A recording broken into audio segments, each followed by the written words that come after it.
ఉంటుంది, అది మరి చూసుకోవచ్చు.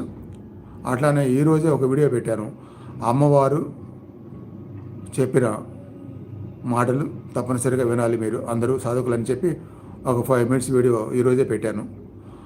అందులో కూడా మా గురువు గారు చెప్పిన మాటలు ఉంటాయి, నేను చెప్పిన మాటలు ఉంటాయి. అలా అన్నమాట. ఇంత గొప్ప సాధన చేసిన నా చిన్ననాటి సాధనలు, మా గురువు గారు చేపించిన సాధనలు, నాకు ప్రత్యక్షమైన మహోదర బాబాజీ, లహరి మహాశయ, శ్రీకృష్ణ పరమాత్మకు సంబంధించిన విషయాలు ఎన్నో ఉంటాయి ఈ ఛానల్లో. అవన్నీ తెలుసుకున్న తర్వాత నేనేంటో తెలిసిద్ది. అప్పుడు మీరు సంపూర్ణంగా ఇందా చెప్పినట్టుగా 100% ఫాలో అవటానికి ఒక నమ్మకము, ఒక లక్ష్యం ఏర్పరచుకోగలుగుతారు.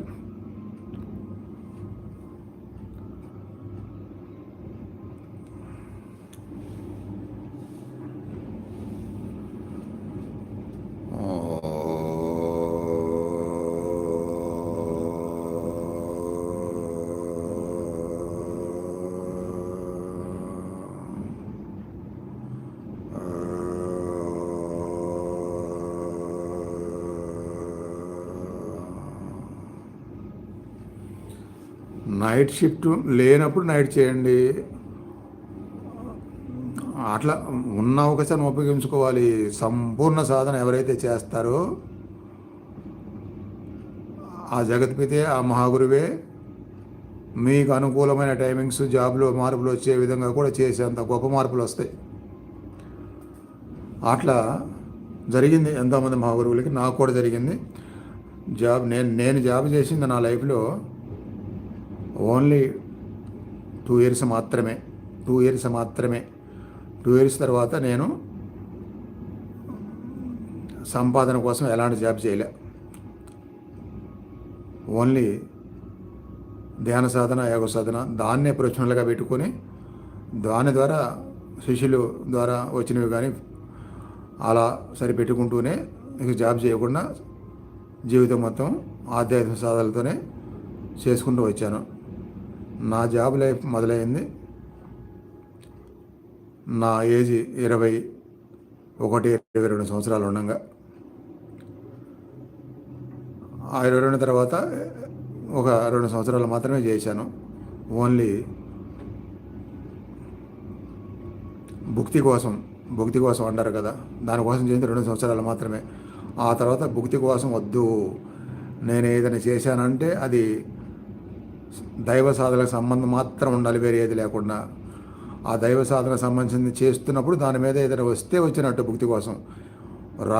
తక్కువ రావచ్చు, ఎక్కువ రావచ్చు, రాకపోవచ్చు, కానీ దానితోనే లైఫ్ గడపగలగాలి.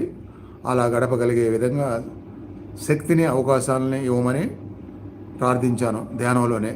సంకల్ప బలమని మీకు ఇప్పుడు చెప్తున్నాను కదా, అలాంటి మనో సంకల్పంతో నేను ప్రార్థిస్తూ ధ్యానం చేశాను. అలా భగవంతుడే ఆ తర్వాత కలిసి వచ్చేట్టుగా చేశాడు.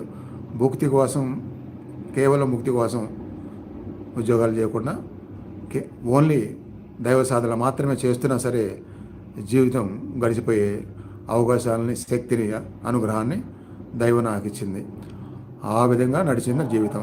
అలా నడిచింది కాబట్టి నేను ఏం కోరుకున్నాను అప్పట్లోనే ధ్యానంలో, నేను చేయడమే కాదు, ఆ విధంగా జీవితం గడిచిపోయే విధంగా సెటిల్ అయిపోతే నేను చేయిస్తూ ఎంతోమందికి ఇలాంటి జ్ఞానాన్ని, శక్తిని వచ్చే విధంగా నేర్పిస్తాను.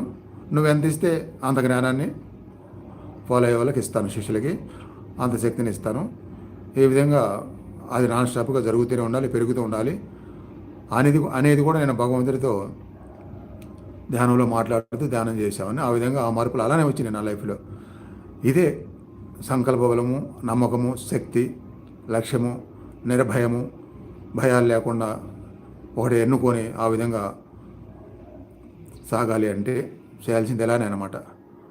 భయాలు వచ్చినా, వేరే వాళ్ళు భయపెట్టినా నేను నా నిర్ణయాల్ని మార్చుకోకుండా చేశాను కాబట్టి దానికి మెచ్చింది దైవం, విశ్వం మెచ్చి ఆ లైఫ్ అలానే సగటుగా చేసింది.